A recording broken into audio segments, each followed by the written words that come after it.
ಎಲ್ಲರಿಗೂ ನಮಸ್ಕಾರ. ನಾನು ಡಾಕ್ಟರ್ ಸಿ.ಪಿ. ರವಿಕುಮಾರ್, ಮಕ್ಕಳ ನರತಜ್ಞ, ಅಷ್ಟಸೀಮೆ ಹಾಸ್ಪಿಟಲ್ ಬ್ಯಾಂಗ್ಳೂರಲ್ಲಿ ಕೆಲಸ ಮಾಡ್ತೇನೆ. ಈ ವಿಡಿಯೋದಲ್ಲಿ ಪೋಷಕರಿಗೆ ಜ್ವರದಲ್ಲಿ ಬರುವಂತ ಅಥವಾ ಜ್ವರದಲ್ಲಿ ಆಗುವಂತ ಫಿಟ್ಸ್ ಬಗ್ಗೆ ವಿವರಿಸ್ತೇನೆ. ಇದನ್ನ ಫೆಬ್ರೈಲ್ ಸೀಜರ್ ಅಂತ ಮೆಡಿಕಲ್ ಟರ್ಮ್ಸ್ ಅಲ್ಲಿ ಹೇಳ್ತೇವೆ. ಇದು 6 ತಿಂಗಳಿಂದ 6 ವರ್ಷ ವಯಸ್ಸಿನ ಮಕ್ಕಳಲ್ಲಿ ಜ್ವರ ಬಂದಾಗ ಬರಬಹುದು. ಇದು ಸಾಮಾನ್ಯವಾಗಿ ಮೂರ್ಛೆ ರೋಗ ಅಥವಾ ಫಿಟ್ಸ್ ಕಾಯಿಲೆ ಅನ್ನೋ ಸಂಬಂಧ ಇಲ್ಲ.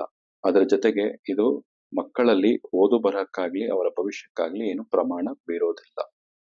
ಇದರಲ್ಲಿ 2 ತರ ಇದೆ. ಒಂದು ಸಿಂಪಲ್ ಫೆಬ್ರೈಲ್ ಸೀಜರ್ ಅಂತ ಹೇಳ್ತೀವಿ. ಸಿಂಪಲ್ ಅಂತ ಹೇಳಿದ್ರೆ ಸಾಮಾನ್ಯವಾದಂತ ಫೆಬ್ರೈಲ್ ಸೀಜರ್. ಇದು ಆದಾಗ ಸಾಮಾನ್ಯವಾಗಿ ಬಂದಾಗ ಇದು ಒಂದು 15 ನಿಮಿಷಕ್ಕಿಂತ ಕಡಿಮೆ ಇರುತ್ತೆ. ಇದು ಬಂದಾಗ ಒಂದು 24 ಗಂಟೆಗಳಲ್ಲಿ ಅಥವಾ ಆ ಇನ್ಫೆಕ್ಷನ್ ಏನಿರುತ್ತೋ ಆ ಟೈಮಲ್ಲಿ ಒಂದೇ ಸತಿ ಆಗುತ್ತೆ. ಮತ್ತೆ ಪೂರ್ತಿ ದೇಹನ ಆವರಿಸ್ತದೆ. ಅಂದ್ರೆ ಎಲ್ಲ ಕೈ ಕಾಲುಗಳನ್ನು ಆವರಿಸ್ತದೆ, ಅಥವಾ ಪ್ರಜ್ಞೆ ತಪ್ಪಬಹುದು, ಅಥವಾ ಇನ್ನೊಂದು ಏನಂತ ಹೇಳಿದ್ರೆ ತುಂಬಾ ಗಟ್ಟಿಯಾಗೋದು. ಇದು ಯಾವ ರೀತಿ ಇಲ್ಲಾದ್ರೂ ಪೂರ್ತಿ ದೇಹವನ್ನು ಆವರಿಸ್ತದೆ. ಇನ್ನ ಜಟಿಲವಾದದ್ದು ಅಂದ್ರೆ ಕಾಂಪ್ಲೆಕ್ಸ್ ಅಂತ ಹೇಳ್ತೀವಿ. ಹಂಗಿದ್ರೆ ಏನಂತಾರೆ ಅರ್ಥ ಅಂದ್ರೆ 15 ನಿಮಿಷಕ್ಕಿಂತ ಜಾಸ್ತಿ ಇದ್ರೆ, ಅಥವಾ ಒಂದು ಟೈಮಲ್ಲಿ ಆಗಿರೋ ಇನ್ಫೆಕ್ಷನ್ ಅಥವಾ 24 ಗಂಟೆ ಕಾಲಗಳಲ್ಲಿ ಒಂದಕ್ಕಿಂತ ಹೆಚ್ಚಾಗಿ ಆದ್ರೆ ಅದನ್ನ ಜಟಿಲವಾದದ್ದು ಅಥವಾ ಕಾಂಪ್ಲೆಕ್ಸ್ ಫೆಬ್ರೈಲ್ ಸೀಜರ್ ಅಂತ ಹೇಳ್ತೀವಿ. ಇದಲ್ಲದೆ ಈ ಜಟಿಲವಾದ ಫೆಬ್ರೈಲ್ ಸೀಜರ್ ಅಲ್ಲಿ ಯಾವ್ದಾದ್ರು ದೇಹದ ಒಂದು ಭಾಗವನ್ನು ಮಾತ್ರ ಆವರಿಸಬಹುದು. ಹಂಗಿದ್ದಾಗ ನಾವು ಯೋಚನೆ ಮಾಡ್ಬೇಕಾಗತ್ತೆ, ಇದು ಯಾಕೆ ಈ ತರ ಆಗ್ತಿದೆ, ಏನಾದ್ರು ಕಾರಣಗಳಿದೆಯಾ ಅಂತ ನೋಡ್ಬೇಕಾಗತ್ತೆ. ಇದು ಯಾಕಾಗತ್ತೆ ಡಾಕ್ಟರ್ ಅಂತ ಸಾಮಾನ್ಯವಾಗಿ ಪ್ರತಿಯೊಂದು ತಂದೆ ತಾಯಿ ನಮ್ಮನ್ನ ಕೇಳ್ತಾರೆ. ಇದಕ್ಕೆ ಎಲ್ಲದಕ್ಕೂ ಕಾರಣಗಳು ಇರೋದಿಲ್ಲ. ಒಂದು ರೀತಿಯಲ್ಲಿ ಒಳ್ಳೇದು. ಜ್ವರ ಬಂದಾಗ ಆಗುತ್ತೆ. ಪ್ರತಿ ಜ್ವರ ಬಂದಾಗ್ಲೂ ಆಗಲ್ಲ. ಕೆಲವು ಇನ್ಫೆಕ್ಷನ್ಗಳಿಂದಾನೇ ಅದು ಆಗೋ ಸಾಧ್ಯತೆ ಇರುತ್ತೆ. ಇನ್ನೊಂದು ಮೂರನೇ ವಿಚಾರ ಏನಂದ್ರೆ, ಕಬ್ಬಿಣದ ಪ್ರಮಾಣ ಅಥವಾ ಹಿಮೋಗ್ಲೋಬಿನ್ ಅಥವಾ ಐರನ್ ಅಂತ ಏನ್ ಹೇಳ್ತೀವಿ ಅದು ಕಡಿಮೆ ಇದ್ರೆ ಇದು ಆಗೋ ಸಾಧ್ಯತೆ ಹೆಚ್ಚಾಗುತ್ತೆ. ಇದರಿಂದ ಆಗಲ್ಲ, ಸಾಧ್ಯತೆ ಹೆಚ್ಚಾಗುತ್ತೆ. ಇದಲ್ಲದೆ ಕೆಲವು ಮಕ್ಕಳಲ್ಲಿ ಇದು ಆಗೋ ಸಾಧ್ಯತೆ ಹೆಚ್ಚು. ಯಾಕೆಂದ್ರೆ ಕೆಲವು ಮನೆಗಳಲ್ಲಿ ನೋಡಿರ್ತೀರಿ, ಡಯಾಬಿಟಿಸ್ ಕಾಯಿಲೆ ಜಾಸ್ತಿ ಇರುತ್ತೆ ಎಲ್ಲರಿಗೂ, ಕೆಲವ್ರಿಗೆ ಆಸ್ತಮಾ ಜಾಸ್ತಿ ಇರುತ್ತೆ. ಅದೇ ತರ ಈ ತರ ಜ್ವರ ಬಂದಾಗ ಫಿಟ್ಸ್ ಬರೋದು ಕೆಲವು ಮಕ್ಕಳಲ್ಲಿ ಅಥವಾ ಕೆಲವು ಮನೆತನಗಳಲ್ಲಿ ಇರಬಹುದು. ಇದ್ರೆ ಅದನ್ನ ವಾಸಿ ಮಾಡ್ಕೋಬಹುದು, ಏನು ತೊಂದರೆ ಆಗಲ್ಲ. ಇದು ಯಾಕೆ ಆಗತ್ತೆ ಅಂತ ಏನೋ ತಿಳ್ಕೊಂಡ್ವಿ, ಆದ್ರೆ ಇದಾದಾಗ ಏನ್ ಮಾಡ್ಬೇಕು? ಇದಾದಾಗ ಯಾರಿಗೂ ಕೈಕಾಲು ಆಡೋದಿಲ್ಲ. ಸಾಮಾನ್ಯವಾಗಿ ಮೊದಲನೇ ಸತಿ ನೋಡಿದಾಗ ಅವ್ರಿಗಂತೂ ತುಂಬಾ ಭಯ ಆಗತ್ತೆ. ಇದು ಡಾಕ್ಟರ್ ಆಗಿ ನಾವು ನೋಡಿದೀವಿ, ನಾವು ಸ್ವಲ್ಪ ಅದನ್ನ ಮ್ಯಾನೇಜ್ ಮಾಡೋದ್ ಕಲ್ತಿರಬಹುದು. ಆದ್ರೆ ಪ್ರತಿಯೊಂದು ಯಾವ್ದೇ ತಂದೆ ತಾಯಿಗೂ ಇದನ್ನ ಎದುರಿಸಕ್ಕೆ ಬಹಳ ಕಷ್ಟ ಆಗುತ್ತೆ. ನಾವು ಹೇಳೋದು ಇವಾಗ ನಿಮ್ಗೆ ಅನ್ಸ್ಬೋದು, ಹೇಳೋದು ಸುಲಭ ಆದ್ರೆ ನೋಡೋದು ಕಷ್ಟ ಅಂತ. ಅದು ನಿಜಾನೇ. ಆದ್ರೆ ಇದಾದಾಗ ತಂದೆ ತಾಯಿಗಿಂತ ಬೇರೆ ಡಾಕ್ಟರ್ ಯಾರು ಇಲ್ಲ.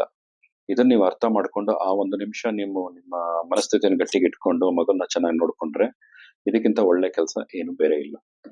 ಮಗುನ ಮೊದಲು ಒಂದು ಕಡೆ ಮಲಗಿಸ್ಬೇಕು, ಸೈಡಲ್ಲಿ ಮಲಗಿಸ್ಬೇಕು. ಬೆನ್ನ ಮೇಲೆಲ್ಲ ಈ ಕಡೆ ಒಂದು ಕಡೆ ಮಲಗಿಸ್ಬೇಕಾಗತ್ತೆ. ಕಬ್ಣ ಕೊಡೋದು, ಬಾಯಲ್ಲಿ ಸ್ಪೂನ್ ಇಡೋದು, ಹಲ್ಲನ್ನ ಬೇರೆ ಮಾಡಕ್ ಹೋಗೋದು, ಎಲ್ಲಿ ನಾಲಿಗೆ ಕಚ್ಕೊಂತಾರಂತ ಭಯದಲ್ಲಿ ಎಷ್ಟೊಂದ್ ಜನ ಬೆರಳಿಡೋದು, ಇದೆಲ್ಲ ಮಾಡ್ತಾರೆ. ಇದರಿಂದ ಮಗುಗೆ ಮತ್ತೆ ಅದನ್ನ ಬೆರಳಿಟ್ಟವ್ರಿಗೆ ಹಾನಿ ಆಗತ್ತೆ. ಅದಕ್ಕೆ ಬಹಳಷ್ಟು ಸಾಕ್ಷಿಗಳಿದೆ. ಆದ್ರೆ ನಾಲಿಗೆ ಕಚ್ಕೊಳ್ಳೋದು ಬಹಳ ಬಹಳ ಬಹಳ ಅಪರೂಪ. ಆದ್ರೆ ಇದನ್ನ ತಡಿಬೇಕು ಅಂತ ಹೋಗಿ ತೊಂದರೆಗಳು ಮಾಡೋದು ಬಹಳ ಸಾಮಾನ್ಯ. ಇದನ್ನ ನೀವು ಅರ್ಥ ಮಾಡ್ಕೊಂಡು ಇಂಥ ತಪ್ಪುಗಳು ಮಾಡದೆ ಹೋದ್ರೆ ತುಂಬಾ ಒಳ್ಳೆ ಕೆಲಸ ಆಗುತ್ತೆ.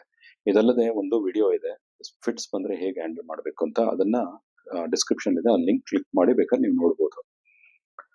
ಈ ಫಿಟ್ಸ್ ಬಂದಾಗ ಏನ್ ಮಾಡ್ಬೇಕು ಅನ್ನೋದು, ಮಕ್ಕಳಿರ್ಲಿ ದೊಡ್ಡವರಿರ್ಲಿ, ಯಾವ ಕಾರಣಕ್ಕೆ ಬಂದಿದೆ ಅದೆಲ್ಲ ವ್ಯತ್ಯಾಸ ಆಗಲ್ಲ. ಅದಾದಾಗ ಅದನ್ನ ಮ್ಯಾನೇಜ್ ಮಾಡೋದು ಒಂದೇ ರೀತಿ.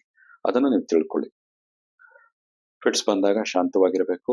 ಆದ್ರೆ ಎಷ್ಟು ನಿಮಿಷ ಆಯ್ತು ಅಂತ ಲೆಕ್ಕ ಮಾಡ್ಬೇಕು. ಏಕೆಂದ್ರೆ ತುಂಬಾ ಹೊತ್ತಾದ್ರೆ ಆಸ್ಪತ್ರೆಗೆ ಹೋಗ್ಬೇಕು ಅಂತ ಅದು ನಿಮ್ಗೆ ವಾರ್ನಿಂಗ್ ಕೊಡುತ್ತೆ. ಇದಲ್ಲದೆ ಡಾಕ್ಟರ್ ಹತ್ರ ಹೋದಾಗ ಡಾಕ್ಟರ್ ನಿಮ್ಮನ್ನ ಮಗುವನ್ನು ಪರೀಕ್ಷೆ ಮಾಡಿ, ಈಗ ಡಾಕ್ಟರ್ ಹತ್ರ ಪ್ರತಿ ಸತಿ ಹೋಗ್ಬೇಕಾ ಅಥವಾ ಮುಂಚೆ ಆಗಿದ್ರೆ ಮತ್ತೆ ಹೋಗ್ಬೇಕಾ ಅನ್ನೋದು ಒಂದು ಪ್ರಶ್ನೆ. ಯಾವಾಗ ಡಾಕ್ಟರ್ ಹತ್ರ ಹೋಗ್ಬೇಕಂದ್ರೆ, ಮೊದಲನೇ ಸತಿ ಆದಾಗ ಖಂಡಿತ ಹೋಗ್ಬೇಕು. ಮಗುವಲ್ಲಿ ಜ್ವರ ಬರೋದಕ್ಕೆ ಕಾರಣ ಗೊತ್ತಿಲ್ಲ ಅಂದ್ರೆ ಹೋಗ್ಲೇಬೇಕು. ಮೂರನೇದು ಏನ್ ಹೇಳ್ತಾರೆ, ಮಗುವಿನ ವರ್ತನೆ ಬದಲಾವಣೆ ಆಗಿದ್ರೆ, ಕತ್ತು ನೆಕ್ ರಿಜಿಡಿಟಿ ಅಂತ ಮೆಡಿಕಲ್ ಟರ್ಮ್ ಹೇಳ್ತೀವಿ, ಕತ್ತು ಟೈಟ್ ಆಗಿರೋದು, ತುಂಬಾ ಕಿರಿಕಿರಿ ಇರೋದು, ಹಿಂಗೆಲ್ಲ ಇದ್ದಾಗ ಡಾಕ್ಟರ್ ಹತ್ರ ಹೋಗಿ ಪರೀಕ್ಷೆ ಮಾಡಿಸ್ಕೊಂಡು ಜ್ವರ ಏನಕ್ಕೆ ಬಂದಿದೆ, ಇನ್ಫೆಕ್ಷನ್ ಏನಿದೆ ಅಂತ ತಿಳ್ಕೊಂಡು ನಂತರ ಫಿಟ್ಸ್ಗೆ ಏನ್ ಮಾಡ್ಬೇಕು ಅದೆಲ್ಲ ತಿಳ್ಕೊಳ್ಳೋದು ಬಹಳ ಮುಖ್ಯ. ಯಾಕೆ ಅಂದ್ರೆ ಫಿಟ್ಸ್ ಬರೋದು ಜ್ವರದಿಂದ ಅಂತ ಹೇಳಿದೆ. ಜ್ವರ ಬರೋದಕ್ಕೆ ಹಲವಾರು ಕಾರಣಗಳಿದೆ. ನೆಗಡಿ ಶೀತ ಆದ್ರೆ ಬರ್ಬೋದು, ಗಂಟ್ಲು ನೋವಿದ್ರೆ ಬರ್ಬೋದು, ವಾಂತಿ ಭೇದಿ ಇದ್ರೆ ಜ್ವರ ಬರ್ಬೋದು, ಶ್ವಾಸಕೋಶದಲ್ಲಿ ಇನ್ಫೆಕ್ಷನ್ ಇದ್ರೆ ಬರ್ಬೋದು. ಆದ್ರೆ ಎಲ್ಲದಕ್ಕಿಂತ ಒಂದು ಸೀರಿಯಸ್ ಅಥವಾ ಡೇಂಜರಸ್ ಅಂದ್ರೆ ಮೆದುಳಲ್ಲಿ ಇನ್ಫೆಕ್ಷನ್ ಆದ್ರೆ ಆವಾಗ್ಲೂ ಫಿಟ್ಸ್ ಬರ್ಬೋದು. ಇದನ್ನ ಹೆಂಗ್ ಕಂಡುಹಿಡಿಯೋದು ಅಂದ್ರೆ ಡಾಕ್ಟರ್ ಪರೀಕ್ಷೆ ಮಾಡಿ ಅದ್ರ ರಿಸ್ಕ್ ಇದ್ರೆ ಅದಕ್ಕೆಲ್ಲ ಬೆನ್ನಲ್ಲಿ ನೀರ್ ತೆಗೆದು ಒಂದು ಪರೀಕ್ಷೆ ಮಾಡ್ಬೇಕಾಗತ್ತೆ, ಸ್ಕ್ಯಾನ್ ಮಾಡ್ಬೇಕಾಗತ್ತೆ. ಆದ್ರೆ ಇನ್ಫೆಕ್ಷನ್ ಇದ್ರೂ ಸಹ ಪೂರ್ಣ ಟ್ರೀಟ್ ಮಾಡ್ಬೋದು, ಗುಣ ಮಾಡ್ಬೋದು. ಆದ್ರೆ ಅದಕ್ಕೆ ಕೊಡ್ಬೇಕಾಗಿರೋ ಔಷಧಿ, ಕೊಡ್ಬೇಕಾಗಿರೋ ಎಷ್ಟು ದಿನ ಕೊಡಬೇಕು ಔಷಧಿ, ಅದೆಲ್ಲ ಬೇರೆ ಆಗುತ್ತೆ. ಹಾಗಾಗಿ ಆದಷ್ಟು ಬೇಗ ಡಾಕ್ಟರ್ ಹತ್ರ ತೋರಿಸ್ಕೊಂಡು ಮೆದುಳಿನ ಇನ್ಫೆಕ್ಷನ್ ಇಲ್ಲ ಅಂತ ತಿಳ್ಕೊಳ್ಳೋದು ಬಹಳ ಬಹಳ ಮುಖ್ಯ. ಈಗ ಪ್ರತಿ ಸತಿ ಜ್ವರ ಬಂದಾಗ ಕೆಲವು ಮಕ್ಳಿಗೆ ಆಗತ್ತೆ. ಹಂಗಿದ್ದಾಗ ಈ ಸತಿ ಫಿಟ್ಸ್ ಆದಾಗ ತುಂಬಾ ಹೊತ್ತಾಯ್ತು ಅಥವಾ ಬೇರೆ ತರ ಆಯ್ತು ಅಂದ್ರೆ ಆವಾಗ ನೀವು ತಕ್ಷಣ ನಿಮ್ಮ ಡಾಕ್ಟರ್ನ ಹೋಗಿ ಭೇಟಿ ಮಾಡೋದು ಬಹಳ. 100ರಲ್ಲಿ ಒಂದು 95-99% ಮಕ್ಕಳಿಗೆ ಫಿಟ್ಸ್ 5 ನಿಮಿಷದೊಳಗಡೆ ನಿಂತೋಗುತ್ತೆ. ಇದರಿಂದ ಜೀವಕ್ಕೇನು ಅಪಾಯ ಆಗಲ್ಲ, ಮುಂದೆ ಭವಿಷ್ಯಕ್ಕೇನು ಹಾನಿ ಆಗಲ್ಲ, ಫಿಟ್ಸ್ ಕಾಯಿಲೆ ಬರೋದಿಲ್ಲ. ಅದಾದ ಫಿಟ್ಸ್ ನಿಂತ ನಂತರ ಮಗು ಒಂದ್ ಕಡೆ ಮಲಗಿಸಿ ತಕ್ಷಣ ನೀರ್ ಕುಡಿಯೋದಕ್ಕೆ ಬಾಯಲ್ಲಿ ಏನಾದ್ರು ಇಡಕ್ಕೆ ಹೋಗ್ಬೇಡಿ. ಮಗು ಮೊದ್ಲಂಗೆ ಚೇತರಿಸ್ಕೊಳ್ಬೇಕು, ಅಳಬಹುದು ಅಥವಾ ನಿಮ್ಮ ಹತ್ರ ಮಾತಾಡ್ಬೋದು. ಒಂದ್ಸತಿ ನಿಮ್ಗೆ ಅನ್ಸುತ್ತಲ್ಲ ಈಗ ಸರಿ ಹೋಗಿದ್ದಾನೆ ಹುಡುಗ ಅಥವಾ ಹುಡುಗಿ ಸರಿ ಹೋಗಿದ್ದಾರೆ ಅಂತ, ಆವಾಗ ಬಾಯಲ್ಲಿ ಸ್ವಲ್ಪ ಕುಡಿಯೋದಕ್ಕೆ ನೀರು ಏನಾದ್ರು ಕೊಡ್ಬೇಕು. ಈಗ ನಿಮ್ಗೆ ಏನಾರು ಅನ್ಸರೆ ಮಗು ಚೇತರಿಸ್ತಿಲ್ಲ ಅಥವಾ ಚೇತರಿಸ್ಕೊಂಡ್ರು ಒಂಥರ ಭ್ರಮೆ ಸರಿ ಇಲ್ಲ ಅಂದ್ರೆ ತಕ್ಷಣ ಡಾಕ್ಟರ್ ಹತ್ರ ಹೋಗ್ಬೇಕಾಗತ್ತೆ. ಎಲ್ಲ ತಂದೆ ತಾಯಿಗಳು ಹಾಸ್ಪಿಟ್ಲಿಗೆ ಬಂದ್ಮೇಲೆ ಕೇಳ್ತಾರೆ ಇದನ್ನ ತಡೆಯೋದು ಹೇಗೆ ಅಂತ. ತಡೆಯೋದಕ್ಕೆ 100% ಫುಲ್ ಪ್ರೂಫ್ ಸಿಸ್ಟಮ್ ಅಂತ ಇಲ್ಲ, ಆದ್ರೆ ಕೆಲವು ಕ್ರಮಗಳನ್ನು ತಗೊಂಡ್ರೆ ಇದನ್ನ ಆಗೋದನ್ನ ನಾವು ತಡಿಬಹುದು. ಉದಾಹರಣೆಗೆ ಜ್ವರ ಬಂದಾಗ ಕರೆಕ್ಟ್ ಆಗಿ ಮೆಡಿಸಿನ್ಸ್ ಕೊಟ್ಟು ಟೆಂಪರೇಚರ್ನ ಕಡಿಮೆ ಮಾಡೋದು. ಎರಡನೇದು, ಜ್ವರ ಬಂದಾಗ ಈ ತರ ಫಿಟ್ಸ್ ಬಂದಿದ್ರೆ ಮುಂದಿನ ಸತಿ ಜ್ವರ ಬಂದಾಗ ಯಾವ್ದೋ ಒಂದು ಔಷಧಿ ಕೊಡ್ತೇವೆ. ಇದನ್ನ ಬೆಳಗ್ಗೆ ರಾತ್ರಿ ಒಂದು ಜ್ವರ ಇದ್ದಾಗ 3 ದಿನ 5 ದಿನ ಕೊಟ್ರೆ ಇದು ಫಿಟ್ಸ್ ಆಗೋ ಸಾಧ್ಯತೆ ಬಹಳ ಕಮ್ಮಿ ಆಗುತ್ತೆ. ಇದಲ್ಲದೆ ಫಿಟ್ಸ್ ಆದ್ರೆ ಒಂದು ಸ್ಪ್ರೇ ಸಹ ಇದೆ, ಅದನ್ನೆಲ್ಲ ಡಾಕ್ಟರ್ ನಿಮ್ಗೆ ಸಲಹೆ ಕೊಡ್ತಾರೆ. ಅದ್ರ ಜೊತೆಗೆ ಮಗು ಆಹಾರ ಸರಿ ಇಲ್ಲದೆ ಕಬ್ಬಿಣದ ಅಂಶ ಕಮ್ಮಿ ಇದ್ರೆ ಅದಕ್ಕೆ ಐರನ್ ಸಿರಪ್ ಎಲ್ಲ ಕೊಟ್ಟು ಅದನ್ನೆಲ್ಲ ಕರೆಕ್ಟ್ ಸರಿ ಮಾಡ್ಕೊಂಡ್ರೆ ಮತ್ತೆ ಜ್ವರ ಬಂದಾಗ ಫಿಟ್ಸ್ ಆಗೋ ಸಾಧ್ಯತೆ ಬಹಳ ಬಹಳ ಕಮ್ಮಿ ಆಗುತ್ತೆ. ಆದ್ರೆ 100ಕ್ಕೆ 100 ಮತ್ತಾಗದೇ ಇಲ್ಲ ಅಂತ ಗ್ಯಾರಂಟಿ ಯಾವುದು ಇಲ್ಲ. ಸಾಮಾನ್ಯವಾಗಿ ಇದಾಗೋದು 6 ತಿಂಗಳಿಂದ 6 ವರ್ಷ. ಹೋಗ್ತಾ ಹೋಗ್ತಾ ತಾನಾಗ್ತಾನೆ ಆಗೋ ಸಾಧ್ಯತೆ ಕಮ್ಮಿ ಆಗುತ್ತೆ. 6 ವರ್ಷ ಆದ್ಮೇಲೆ ತುಂಬಾ ಜನ ಮಕ್ಕಳಲ್ಲಿ 100ಕ್ಕೆ 95% ಮಕ್ಕಳಲ್ಲಿ ಮತ್ತೆ ಆಗಲ್ಲ, ಕೆಲವರೆಲ್ಲ ಆಗುತ್ತೆ. ಅದಕ್ಕೆ ಹಲವಾರು ಕಾರಣಗಳಿದೆ.